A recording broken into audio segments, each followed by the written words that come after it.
Hello everyone, welcome to Brilliant EduTech, the best solution ever. Health services നടത്തിയ Kerala PSC എക്സാമായ treatment organiser grade 2ന്റെ results വന്നുകൊണ്ടിരിക്കുകയാണ്. ജില്ലാ അടിസ്ഥാനത്തിൽ നടന്നൊരു എക്സാമാണ്. ഇതുവരെ 5 ജില്ലയുടെ റിസൾട്ടാണ് വന്നിട്ടുള്ളത്. 5 ജില്ലയിൽ നമുക്ക് ഫസ്റ്റ് റാങ്ക് ഹോൾഡേഴ്സ് ഉണ്ട്. അത് ഒരുപാടധികം വലിയ സന്തോഷമുള്ള കാര്യമാണ്. അപ്പോൾ നിങ്ങളുടെ അടുത്തും കൂടെ ഷെയർ ചെയ്യണമെന്ന് തോന്നി. പലരും വിളിച്ച് സംസാരിക്കുമ്പോൾ ഒരുപാടധികം സന്തോഷമാണ്. അവരുടെ സന്തോഷം കേൾക്കുമ്പോൾ നമുക്ക് മനസ്സിന് വല്ലാത്തൊരു സന്തോഷമാണ് ഉണ്ടാവുന്നത്. അപ്പോൾ ഫസ്റ്റ് റാങ്ക് ഹോൾഡേഴ്സിനെ പ്രത്യേകമായിട്ട് മെൻഷൻ ചെയ്ത് പറയണമെന്ന് തോന്നി. അപ്പോൾ സാലി KM തൃശ്ശൂർ ഡിസ്ട്രിക്റ്റില്, ആർദ്ര എറണാകുളം ഡിസ്ട്രിക്റ്റില്, അതുപോലെ കണ്ണൂരിലും ആലപ്പുഴയിലും നമുക്ക് സൗമ്യ ജയാണുള്ളത്. 2 ജില്ലയിലും ഫസ്റ്റ് റാങ്ക് നേടിയിട്ടുള്ള വ്യക്തിയാണ് സൗമ്യ. അതുപോലെ വയനാട് ജില്ലയിൽ നോക്കുകയാണെങ്കിൽ അജീഷ് KS. അപ്പോൾ എല്ലാ ഫസ്റ്റ് റാങ്ക് ഹോൾഡേഴ്സ് മാത്രമല്ല, നമുക്ക് ഇനിയും കുറേ റാങ്ക് ഹോൾഡേഴ്സ് ഉണ്ട് കേട്ടോ. അപ്പോൾ ഒരുപാടധികം സന്തോഷമുണ്ട്. നിങ്ങൾ പേഴ്സണലി വിളിച്ച് സംസാരിക്കുമ്പോഴാണെങ്കിലും നിങ്ങളുടെ അച്ചീവ്മെന്റ്സ് കാണുമ്പോഴാണെങ്കിലും ഒരുപാടധികം സന്തോഷമുണ്ട്.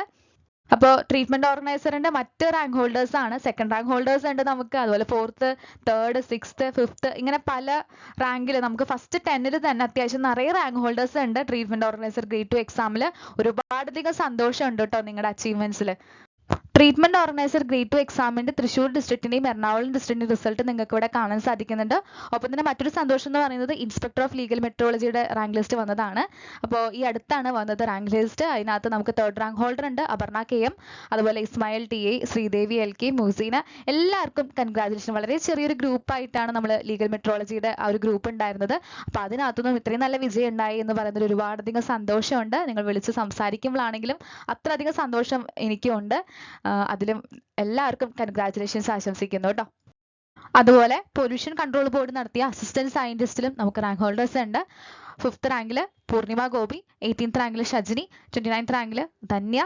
അതുപോലെ ലബോറട്ടറി ടെക്നീഷ്യൻ ഗ്രേഡ് 2 ഇതേപോലെ കഴിഞ്ഞ വർഷം നടന്ന എക്സാം ആണ്. അതിൽ ഫസ്റ്റ് സെക്കൻഡ് റാങ്കുകളിലായിട്ട് നമുക്ക് ആദ്രയും അൽഫിയും ഉണ്ട്. എല്ലാവർക്കും കൺഗ്രാജുലേഷൻസ് ആശംസിക്കുന്നു. ഇനിയും വലിയ വിജയങ്ങൾ നിങ്ങളുടെ ജീവിതത്തിൽ ഉണ്ടാവട്ടെ എന്ന് ആശംസിക്കുന്നു. കേരള വാട്ടർ അതോറിറ്റി നടത്തുന്ന കേരള PSC എക്സാമായ സാനിറ്ററി കെമിസ്റ്റിന്റെ ഫൈനൽ പ്രിപ്പറേഷൻ നിങ്ങളുടെ മാറ്റുകൂട്ടുന്നതിനായിട്ട് നമ്മൾ മോക്ക് ടെസ്റ്റ് കണ്ടക്ട് ചെയ്യുകയാണ്. ഒന്നല്ല 2 മോക്ക് ടെസ്റ്റ് ആണ് നമ്മൾ കണ്ടക്ട് ചെയ്യുന്നത്. അപ്പോൾ ഈ ഒരു മോക്ക് ടെസ്റ്റ് എന്ന് പറയുമ്പോൾ നമ്മുടെ സിലബസിൽ എന്തൊക്കെയാണുള്ളത്? കെമിസ്ട്രി ഉണ്ട്, മൈക്രോബയോളജി ഉണ്ട്, അതുപോലെ ബയോ കെമിസ്ട്രി ഉണ്ട് അല്ലേ. അപ്പോൾ ഈ ഒരു ടോപ്പിക്കിനെ അടിസ്ഥാനമാക്കിയിട്ടായിരിക്കും നമ്മുടെ MCQs ഉണ്ടായിരിക്കുക. മാത്രമല്ല വെയിറ്റേജ് എങ്ങനെയാണോ വരുന്നത്, എത്ര മാർക്കിനാണോ ആ ഒരു പോർഷൻ ഉള്ളത്, അതനുസരിച്ച് ഡിവൈഡ് ചെയ്തിരിക്കുന്ന ഒരു മോക്ക് ടെസ്റ്റ് ആയിരിക്കും ഉണ്ടായിരിക്കുക. ആൻസേഴ്സിന്റെ ഒപ്പം തന്നെ നിങ്ങൾക്ക് എക്സ്പ്ലനേഷൻസും ഉണ്ടായിരിക്കും. ഇതൊരു കംപ്ലീറ്റ് എക്സാം എക്സ്പീരിയൻസ് ആയിരിക്കും. കേരള PSCയുടെ മോഡൽ ക്വസ്റ്റ്യൻസ് വെച്ചിട്ടായിരിക്കും നമ്മൾ എന്ത് ചെയ്യുന്നത്, അതേ ഒരു പാറ്റേൺ ഓഫ് ക്വസ്റ്റ്യൻസ് ആണ് നിങ്ങൾക്ക് ഇവിടെ ലഭിക്കുന്നത്. അപ്പോൾ 2 മോക്ക് ടെസ്റ്റ് ആണ് നമ്മൾ കണ്ടക്ട് ചെയ്യുന്നത്. ഓരോ മോക്ക് ടെസ്റ്റും, ആദ്യത്തെ മോക്ക് ടെസ്റ്റ് നമ്മുടെ സിലബസിന്റെ അത്യാവശ്യം നിങ്ങൾ കവർ ചെയ്ത് റിവിഷൻസ് ഒക്കെ ചെയ്ത് അറ്റൻഡ് ചെയ്തതിന് ശേഷം നിങ്ങൾക്ക് എന്തൊക്കെയാണ് തെറ്റ് സംഭവിച്ചതെന്ന് മനസ്സിലാക്കി അറ്റൻഡ് ചെയ്ത് അതിനുശേഷം നമ്മുടെ തെറ്റുകൾ തിരുത്തി അടുത്ത മോക്ക് ടെസ്റ്റ് അറ്റൻഡ് ചെയ്യാനായിട്ട് ശ്രദ്ധിക്കുക. അപ്പോൾ അതിലൂടെ നമ്മുടെ എക്സാമിന് മുന്നേ നിങ്ങൾക്ക് ഒരു എക്സാം എക്സ്പീരിയൻസ് ചെയ്യാം. ഒന്നല്ല 2 എക്സാംസ് എക്സ്പീരിയൻസ് ചെയ്യാം. ആദ്യത്തെ എക്സാമിൽ നിങ്ങളുടെ പോരായ്മകൾ തിരുത്തി, തെറ്റുകൾ തിരുത്തി പഠിച്ച് അടുത്തൊരു ടെസ്റ്റും കൂടെ അറ്റൻഡ് ചെയ്യുക. അപ്പോൾ ഒരു കംപ്ലീറ്റ് ആയിട്ട് നിങ്ങൾക്ക് കോൺഫിഡന്റ് ആയിട്ട് നിങ്ങളുടെ എക്സാമിന് പോകാനായിട്ട് മോക്ക് ടെസ്റ്റുകൾ ഉപകാരപ്പെടുത്തി എന്ന് ആശംസിക്കുന്നു. അപ്പോൾ ഈ മോക്ക് ടെസ്റ്റിനെ പറ്റിയിട്ടുള്ള കൂടുതൽ ഡീറ്റെയിൽസ് അറിയാനായിട്ട് തന്നിരിക്കുന്ന നമ്പറിൽ വാട്സപ്പ് ചെയ്യാനായിട്ട് ശ്രദ്ധിക്കുക. ഇന്നത്തെ ക്ലാസ്സിൽ നമ്മൾ ഡിസ്കസ് ചെയ്യാനായിട്ട് പോകുന്നത് പ്ലാസ്റ്റിക്, അതിൻ്റെ ടൈപ്സ്, അതുപോലെ പ്ലാസ്റ്റിക് വേസ്റ്റ് എങ്ങനെ മാനേജ് ചെയ്യാം എന്നുള്ളതാണ്. നമ്മുടെ കെമിസ്ട്രി ഇൻ എവരിഡേ ലൈഫിലെ ഭയങ്കര ചെറിയൊരു പോർഷനാണ് ഈ പറയുന്ന പ്ലാസ്റ്റിക്സ്. വളരെ ഈസിയാണ്, നമുക്ക് ഈ ടോപ്പിക്ക് നന്നായിട്ട് പഠിക്കാം. നമ്മുടെ ചാനൽ ആരെങ്കിലും പുതുതായിട്ട് കാണുന്നവരുണ്ടെങ്കിൽ മറക്കാതെ തന്നെ ചാനൽ ഒന്ന് സബ്സ്ക്രൈബ് ചെയ്യാനായിട്ട് ശ്രദ്ധിക്കുക. കൂടെയുള്ള ബെൽ ബട്ടൺ അമർത്തുക, അതിൽ ഓൾ എന്നുള്ള ഓപ്ഷനും എനേബിൾ ചെയ്യുക. അപ്പോഴാണ് അടുത്തൊരു ക്ലാസ് നമ്മൾ പോസ്റ്റ് ചെയ്യുമ്പോൾ നിങ്ങൾക്ക് ഈസി ആയിട്ട് തന്നെ നോട്ടിഫിക്കേഷൻ ലഭിക്കുള്ളൂ. നമ്മുടെ ടെലിഗ്രാം ചാനലിൽ എൻറോൾ ചെയ്യാത്ത ആരെങ്കിലും ഉണ്ടെങ്കിൽ ഡിസ്ക്രിപ്ഷൻ ബോക്സിൽ ലിങ്ക് ഉണ്ടായിരിക്കും, നിങ്ങൾക്ക് ജോയിൻ ചെയ്യാം. റീസെൻ്റ് ആയിട്ടുള്ള science based PSC exam updates നിങ്ങൾക്ക് അവിടെ ലഭ്യമായിരിക്കും. ഇനി നമ്മുടെ സാനിറ്ററി കെമിസ്ട്രിയുടെ പ്ലേലിസ്റ്റ് ആർക്കെങ്കിലും വിസിറ്റ് ചെയ്യാൻ താല്പര്യം ഉണ്ടെങ്കിൽ ആ ഒരു പ്ലേലിസ്റ്റ് വിസിറ്റ് ചെയ്യാം. ക്ലാസ്സുകൾ നിങ്ങൾക്ക് അവിടെ അവൈലബിൾ ആണ്. കെമിസ്ട്രിക്കും ബയോ കെമിസ്ട്രിക്കും മൈക്രോബയോളജിയുടെ ക്ലാസ്സുകളൊക്കെ നിങ്ങൾക്ക് അവിടെ ഉണ്ടായിരിക്കുന്നതാണ് കേട്ടോ. ഈ പ്ലാസ്റ്റിക് എന്ന് പറയുന്ന വേർഡ് വരുന്നത് പ്ലാസ്റ്റിക്കോസ് എന്ന് പറയുന്ന ഒരു ഗ്രീക്ക് വേർഡ് എന്നാണ്. അതിന്റെ അർത്ഥം ടു മൗൾഡ്, വാർത്തെടുക്കുക, രൂപീകരിക്കുക എന്നൊക്കെ പറയില്ലേ, അതാണ് ഉദ്ദേശിക്കുന്നത്. അപ്പൊ നമ്മുടെ ഫോസിൽ ഫ്യൂവൽസ് പൊതുവെ ഉണ്ടാക്കിയിരിക്കുന്നത് ഹൈഡ്രജനും കാർബണും ചേർന്നിട്ടാണ്. അതായത് ഹൈഡ്രോ കാർബൺ ആണ് ബേസിക്കലി നമ്മുടെ ഫോസിൽ ഫ്യൂവലിൽ ഉള്ളത്. ഇതാണ് ലോങ് പോളിമർ മോളിക്യൂൾസിന്റെ ഒരു ബിൽഡിംഗ് ബ്ലോക്ക് ആയിട്ട് ആക്ട് ചെയ്യുന്നത്. ബിൽഡിംഗ് ബ്ലോക്ക് എന്ന് പറയുമ്പോൾ അത് മോണോമേഴ്സ് ആണ്. മോണോമേഴ്സ് ചേർന്ന് വലുതാവുമ്പോഴാണ് എന്ത് വിളിക്കുന്നത്? പോളിമേഴ്സ് എന്ന് പറഞ്ഞ് വിളിക്കുന്നത്. ഇനി ടൈപ്സ് ഓഫ് പ്ലാസ്റ്റിക്സ്. ഫിസിക്കൽ പ്രോപ്പർട്ടീസിന്റെ അടിസ്ഥാനത്തിൽ പ്ലാസ്റ്റിക്കിനെ നമുക്ക് രണ്ട് രീതിയിൽ ഡിവൈഡ് ചെയ്യാം. തെർമോ പ്ലാസ്റ്റിക്കും തെർമോസെറ്റിങ്ങും. തെർമോപ്ലാസ്റ്റിക്കിന്റെ പ്രത്യേകത എന്താണ്? ഇവരെ നമുക്കൊന്ന് ഹീറ്റ് ചെയ്താൽ അവരെ നമുക്ക് ഷേപ്പ് മാറ്റിയെടുക്കാം, ഇവരെ ഈസി ആയിട്ട് ബെൻഡ് ചെയ്യാം. Linear polymers. ഇനി ലീനിയറിന്റെയും ക്രോസ് ലിങ്ക്ഡ് പോളിമേഴ്സിന്റെയും കോമ്പിനേഷൻ ഒക്കെയും എന്താണ്? തെർമോപ്ലാസ്റ്റിക്കുകളാണ്. എക്സാമ്പിൾ നമ്മുടെ PVC, നൈലോൺ, പോളിത്തീൻ ഒക്കെ നമ്മുടെ തെർമോപ്ലാസ്റ്റിക്കിലാണ് വരുന്നത്. തെർമോസെറ്റിംഗ് എന്തൊക്കെയാണ്? തെർമോസെറ്റിംഗ് എന്ന് പറയുമ്പോൾ ഇവരെ നമുക്ക് അങ്ങനെ സോഫ്റ്റൻ ചെയ്യാനൊന്നും സാധിക്കില്ല. ഹീറ്റ് ചെയ്താലും ഒന്നും നമുക്ക് അങ്ങനെ സോഫ്റ്റൻ ചെയ്ത് മാറ്റിയെടുക്കാനൊന്നും പറ്റത്തില്ല. വൺസ് നമ്മൾ മോൾഡ് ചെയ്ത് കഴിഞ്ഞു പിന്നെ അവരെ മാറ്റാൻ പറ്റത്തില്ല. അവർ സെറ്റാണ് തെർമോസെറ്റിംഗ് പ്ലാസ്റ്റിക്സ്. ഇനി ഇവിടെ നോക്കുകയാണെങ്കിൽ നേരത്തെ ലീനിയറും combination of linear and cross linked polymers ആയിരുന്നേ. ഇവിടെ ഏതാണ്? ഹെവിലി ആയിട്ടുള്ള ക്രോസ് ലിങ്ക്ഡ് പോളിമേഴ്സ് ആണ് കാണാൻ സാധിക്കുന്നത്. ക്രോസ് ലിങ്ക്ഡ് ആണ്, ഹെവിലി ക്രോസ് ലിങ്ക്ഡ് ആണ്. ഓക്കെ അല്ലേ? ഇനി എക്സാമ്പിൾ ഏതാണ്? ബേക്കലൈറ്റ് വരുന്നുണ്ട്, മെലാമൈൻ വരുന്നുണ്ട്. ബേക്കലൈറ്റ് പൊതുവെ ഇലക്ട്രിക്കൽ സ്വിച്ചുകൾ ഉണ്ടാക്കാനായിട്ട് ഉപയോഗിക്കുമെങ്കിൽ മെലാമൈൻ യൂസ് ചെയ്യുന്നത് ഫ്ലോർ ടൈൽസിന് വേണ്ടിയിട്ടാണ്. ഓക്കെ. പ്ലാസ്റ്റിക്കിന്റെ പ്രോപ്പർട്ടീസ് എന്തൊക്കെയാണ്? സ്ട്രോങ് ആണ്, ഡക്റ്റൈൽ ആണ്. എന്താണ് ഡക്റ്റൈൽ? നമുക്കിവരെ തിൻ വയർ ആക്കി മാറ്റിയെടുക്കാനായിട്ട് സാധിക്കും. ഇനി ഹീറ്റും ഇലക്ട്രിസിറ്റിയും ഒന്നും നല്ല രീതിയിൽ കണ്ടക്ട് ചെയ്യാൻ അറിയുന്ന ആൾക്കാരല്ല. പുവർ കണ്ടക്ടേഴ്സ് ആണ് ഹീറ്റിന്റെയും ഇലക്ട്രിസിറ്റിയുടെയും. പിന്നെ നമുക്ക് പല ഷേപ്പിലും സൈസിലും ഒക്കെ നമുക്ക് മോൾഡ് ചെയ്തെടുക്കാം, വാർത്തെടുക്കാം, മാറ്റിയെടുക്കാം. ഇനി കൊറോഷൻ റെസിസ്റ്റ് ചെയ്യുന്നവരാണ്. പല കെമിക്കൽസിനോടും റെസിസ്റ്റന്റ് ആണ് പ്ലാസ്റ്റിക്. ഇനി പ്ലാസ്റ്റിക്കിന് ഇങ്ങനത്തെ പ്രോപ്പർട്ടി ഉണ്ട്. പിന്നെ റീസൈക്ലിംഗ് എങ്ങനെയാണ്?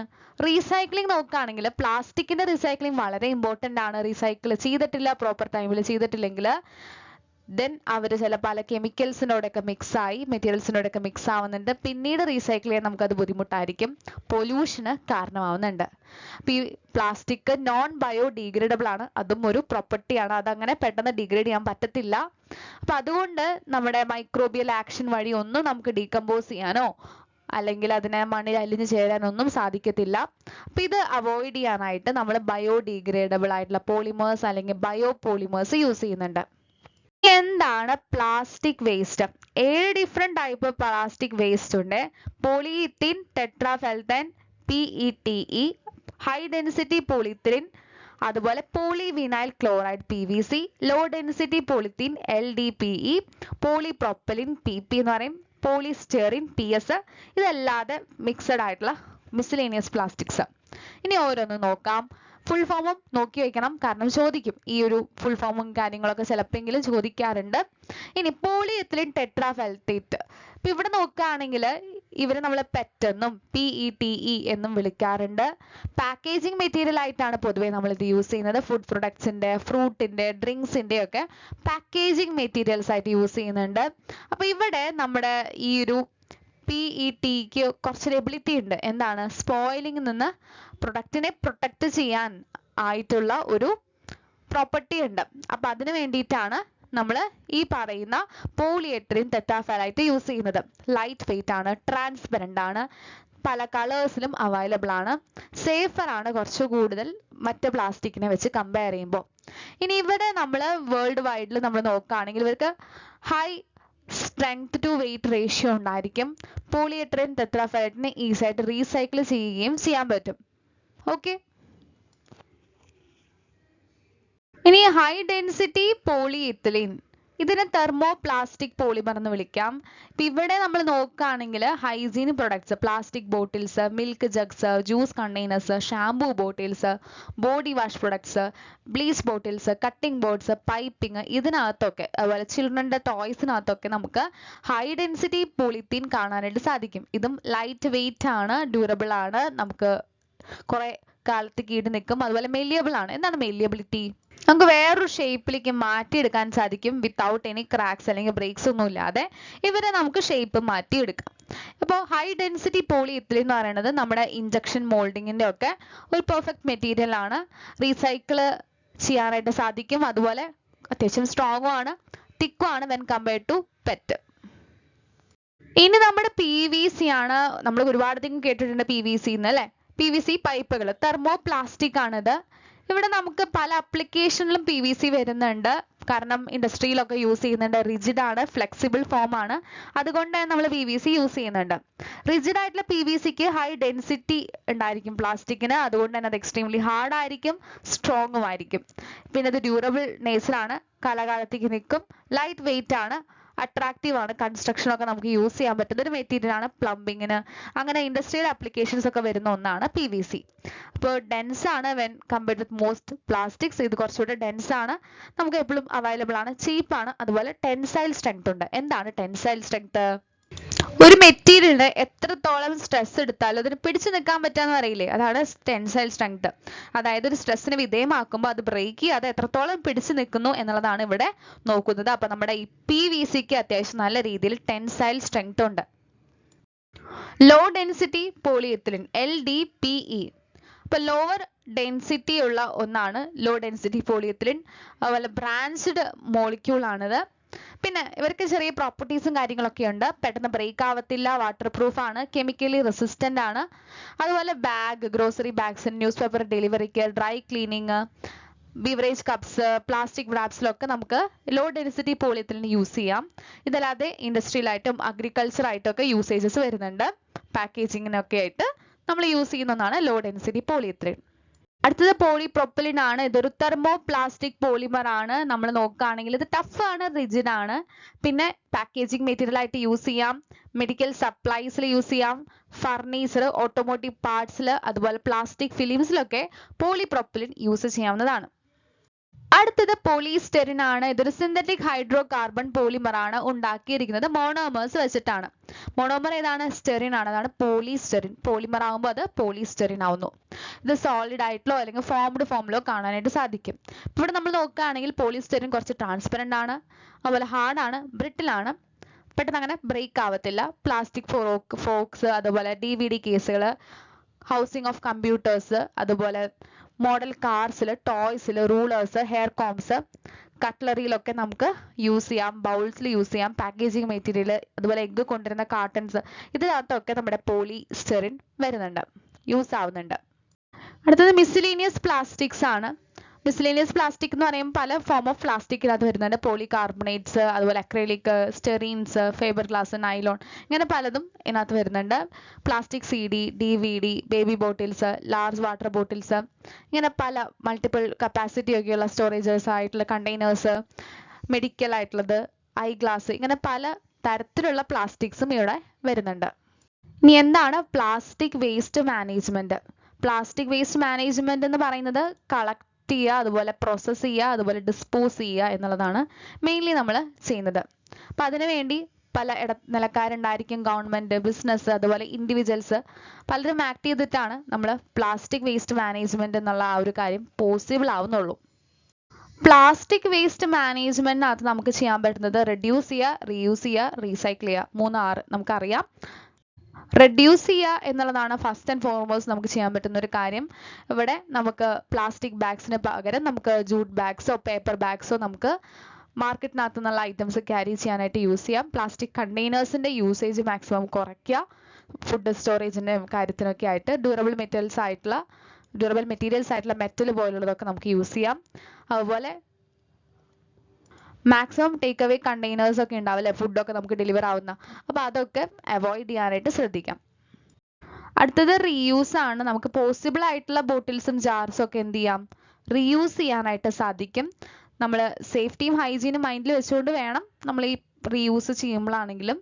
ഇനി ബ്രോക്കൺ ആണെങ്കിൽ അതെന്തെങ്കിലും ക്രിയേറ്റീവ് ആയിട്ടുള്ള ഐറ്റംസ് ആക്കി മാറ്റിയെടുക്കാനും സാധിക്കും. അങ്ങനെ വേറൊരു പ്രൊഡക്റ്റ് ആയിട്ടോ അല്ലെങ്കിൽ അലങ്കരിക്കാനോ ഒക്കെ ആയിട്ട് നമുക്ക് യൂസ് ചെയ്യാവുന്നതാണ്. അങ്ങനെ പ്ലാസ്റ്റിക് റീയൂസ് ചെയ്യാനായിട്ട് ശ്രമിക്കേണ്ടതുണ്ട്. പിന്നീട് വരുന്നത് റീസൈക്കിൾ ആണ്. അതായത് ഓൾഡ് പ്ലാസ്റ്റിക് ചെയേഴ്സ്, ജാർസ്, ഇതൊക്കെ റീസൈക്കിൾ ചെയ്ത് നമുക്ക് പുതിയ മെറ്റീരിയൽ ആക്കി മാറ്റിയെടുക്കാവുന്നതാണ്. അപ്പോൾ റീസൈക്കിൾ ചെയ്യാനായിട്ട് മാക്സിമം പറ്റുന്ന രീതിയിൽ പ്ലാസ്റ്റിക് ബാഗ്സും കാര്യങ്ങളൊക്കെ നമുക്ക് റീസൈക്കിൾ ചെയ്തെടുക്കാം. അപ്പോൾ ഈ ഒരു ക്ലാസ് നിങ്ങൾക്ക് യൂസ്ഫുൾ ആയിട്ട് കാണുമെന്ന് വിചാരിക്കുന്നു. കാര്യങ്ങളെല്ലാം മനസ്സിലായി എന്ന് വിചാരിക്കുന്നു. ഈ ഒരു ക്ലാസ് നിങ്ങൾക്ക് യൂസ്ഫുൾ ആയിട്ടുണ്ടെങ്കിൽ മറക്കാതെ തന്നെ വീഡിയോ ഒന്ന് ലൈക്ക് ചെയ്യാനായിട്ട് ശ്രദ്ധിക്കുക. അതുപോലെ നിങ്ങളുടെ ഒപ്പീനിയൻസ്, നിങ്ങളുടെ സജഷൻസ് കാര്യങ്ങളെല്ലാം നിങ്ങൾക്ക് താഴെ കമൻറ്റ് ചെയ്യാവുന്നതാണ്. നിങ്ങൾ ഡൗട്ട്സ് ഉണ്ടെങ്കിലും താഴെ കമൻറ്റ് ചെയ്യാം കേട്ടോ. അപ്പോൾ അടുത്തൊരു ക്ലാസ്സിൽ കാണാം. കുറച്ചധികം നേരത്തെ എഫേർട്ടാണ് നിങ്ങൾ കാണുന്ന ക്ലാസ്സുകൾ. അപ്പോൾ അതുകൊണ്ട് മറക്കാതെ നിങ്ങൾ സപ്പോർട്ട് ചെയ്യാനായിട്ട് ശ്രദ്ധിക്കുക. അപ്പോൾ അടുത്തൊരു ക്ലാസ്സിൽ കാണുന്നത് വരെ നിങ്ങൾക്ക് എല്ലാവർക്കും നല്ലൊരു പ്രിപ്പറേഷൻ ഉണ്ടാവട്ടെ എന്ന് ആശംസിക്കുന്നു. Thank you.